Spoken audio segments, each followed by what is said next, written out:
ای خدا نمیشرمی دروغ میگوی در یا بازاری که میری سودا میکنی در اون بالای بازار کتا کتا نویسای بازاری فراوان بازاری شاه منصور نه بچه فراوان از سرسای بازار که قسمت مرکز خورمیه او یا مگزین های فیلال فراوان من میگم با طور مثال میگم بازار میره دوشنبه وقتی رفتی داخلی بازار میشه با حرفی کتا کتا نویسای بازاری فراوان بازاری کاروان بازاری شاه منصور فلان فلان تو در بازار در مرکز شهر خورو میرفته تجارت میکرده آیا تو نمیدونی که در کدام بازار تجارت میکرده چی رو تسیاه میکنی مارکتون هستندگان بازار بشش برو بخیر ها او توی یکی تو نقل میکنی برادر قندگل برادر قندگل اصل برا گوش کن او توی یکی دورت درجه نقل کردسی من داو توی حافظا رو آوردم تو کرتای چکم پشت رقص کردی تو میفهمی تو با این سمسته من در بازار نمیدانم سودا میکردم توی ابی چخلای بکشی گمش گیره من در بازاری نمیدانم سودا میکردم محمد باقر میومد با سلاح مردم میگه کار دارن سلاح اخمه ای روسیا تصایب کار ما دیگر نمیدونه شما چرتکا چی کار بکنین ای مردم شما را چی زور آمده است چی زور چی تا نمیرسه دروغ میگین در بازاری نمیدانم تجارت کرد از این مردک خوب روز زیاد صاحب کار ما که خوب در سری همون صاحب کاره که در ایت داده بدستن ای خدا من نمیدونم دیگه چی کار کنم که بچه های بدخشان اگر شما باشین که برای من بروین هم بازاری مرکزی که در بدخشان است من واقعا نمیدونم چی نام دارم امیدوارم که این نفر دروغ میگه من این دفعه نمیدونم چند برنامه شده اما شماره اصلا برای من معلوم است که کی است و چی است اگر در کامنت ها در کامنت ها نویسه بکنید بازار مرکزی بدخشان و کی نویسه بکنید من ان شاء الله میبینم و میگذارم برای شما که اما بازار چی نام دارن بازار مرکزی که یا توشون نقل میکنن زنگ دیگه باشه ما بفهمیم توبه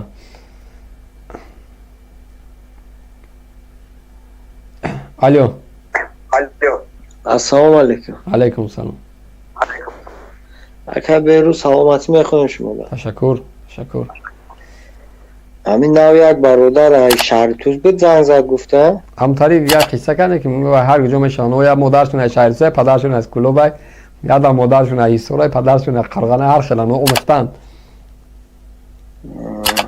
نشد همون گپ زد که محمد باقر یراق داره و در چیه که بله همین چیز که 100% گپی هم برادر ما دستگیری میکنم همون راست میگه او یک جنایتکار محمد باقر خدا در کدام بازار سودا میکردی؟ ما بازار در سودا نمیکنم ما در همون دانشگاه شهر خروغ میخوندم چی نام داشت همون دانشگاه؟ عذاب بیانم شاگرده همون دانشگاه شهر خروغ به نام کی بود؟ چیه؟ همون دانشگاهی که خود در خوندی به نام کی بود؟ کدام دانشگاه؟ در دانشگاه شهر خروغ میخوندی دانشگاه آموزگاری به نام استاد صدرالدین عینی دانشگاه تکنیکی به نام محمد آسیمی دانشگاه طبی به نام عبدالله رودکی دانشگاه شهر خروغ به نام کی؟ آخه اکبرو تو همتری سوالی دیت کی میتی مرا این سوالی دیت کی نیست این سوالی منطقی است که دروغای شما میبره شما رو تا سیاه میکنی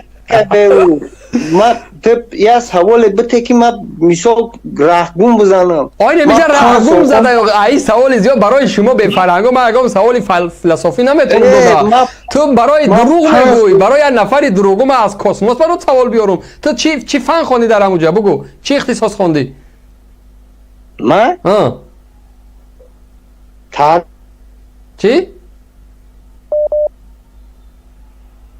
نفهمیدم تاریخ و حقوق چیست؟ حقوق نظام قاعده های به هم حتمی رفتار بوده از طرف دولت قبول و مقرر شده تمام رفتاران اعضای جامعه و مناسبت های مهم جامعه رو به تنظیم می‌دارد حقوق نامیده می‌شود. خب تو مرا اگزامین نگی همون دانشگاه علی به صبر که همین سرقانون کشور ورق زدگی سوال بته سر خانون ورق زدگی تو سوال بته اوخی اول بگو ها با من سوال بتم اوخی تو بحث کم کجا در تمارا سینفا یک ورز برای تو دروغ گفتی من خطی یه نفری دروغو وقت برای چی صرف کنم من در دانشگاه خارو خوندم نامش نمیدونم او در بازار سودا که نامش نمیدونم او از خارو من گفتم اکا گوش کمار من نگفتم نامش نمیدونم من گفتم من 5 سال خوندم تو مرا میگو که هم دانشگاه چی نام داره چی نام داره بگو چی نام داره اینا بگو چی نام داره ایزا میگه بگو با خدا قسم نمیدونی دروغ میگوی اصلا نخ خدا نمیدونه شما دروغ میگین قسم نخ خدا دروغ میگی آخی دروغ میگی من میدونم من 100% میدونم شما دروغ میگین من 1000% گارانت میتونم دروغ میگین شما یک کار کردنیه که میخواین از کدام منطقه میشی زاده یک جایی زاده نویا جلالدین بلخی شما همین مادر تاجیک فقط از جلالدین بلخی و از همین ریگر و از همین یوان زاده دیگه منطقه ما مردم نداره ها خدای از کدام رایونش مرد بچه های میخیزن قطعی شما گو میزنن از کدام رایونش میشی جلالدین بلخی رایون خیلی کدام کوچه کدام تن کوچه کدام منطقه بعد به جلالدین بلخی یک بزرگ است زیر تو باید میگست بلخی کبش رایون های خب در دروی رایون نمیشود در دروی رایون جماعت میشود تو تنخ که از کدام منطقهش میشی من گفتستم جماعت شهرکی گلیستان دهی آرزو نامو فهمیدید؟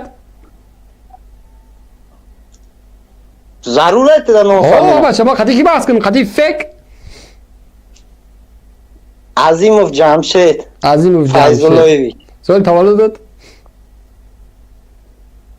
آوازان با چند ساله را ماننده آوازات به همون اول تو بگو من میدونم که تو در کجا خونه و کدام سال خونده است تولد چند است؟